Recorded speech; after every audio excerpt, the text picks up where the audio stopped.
Bonjour, everyone. Welcome back to our channel. Today, we're diving into the delicious world of pastries to uncover the fascinating origin of one of the most iconic treats, the croissant.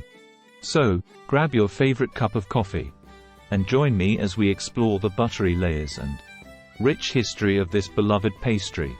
Before we unfold the history, let's take a moment to appreciate the sheer beauty of a croissant. Those golden, flaky layers have a story to tell.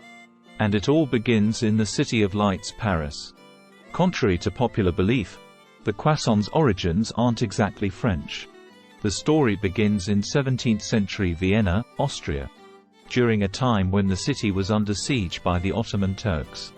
The Viennese bakers, in celebration of their victory, created a pastry resembling the crescent moon, the symbol of the Ottoman Empire. Now, let's fast forward to the early 19th century, when this Viennese delight made its way to France.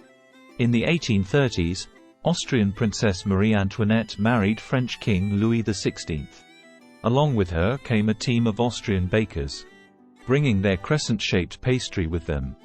Over time, the French made it their own, perfecting the recipe by adding more butter and creating the croissant we know and love today.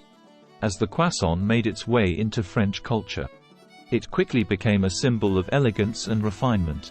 Bakeries across France began perfecting the art of crafting these flaky, buttery delights.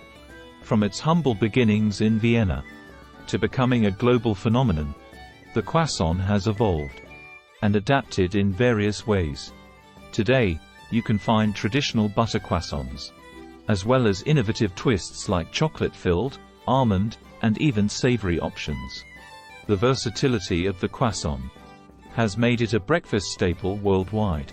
But no matter the variation, the essence of those delicate layers remains a testament to the craftsmanship and dedication of bakers around the globe. And there you have it, the story behind the croissant, a pastry that traveled through time and borders, leaving a trail of deliciousness in its wake. I hope you enjoyed unwrapping the layers of history with me. If you have a favorite type of croissant or a fun croissant story, share it in the comments below. Until next time, au revoir. If you enjoyed this journey through culinary history, don't forget to like, share, and subscribe for more delicious content. Thanks for joining me, where we explore the stories behind the flavors. See you in the next video.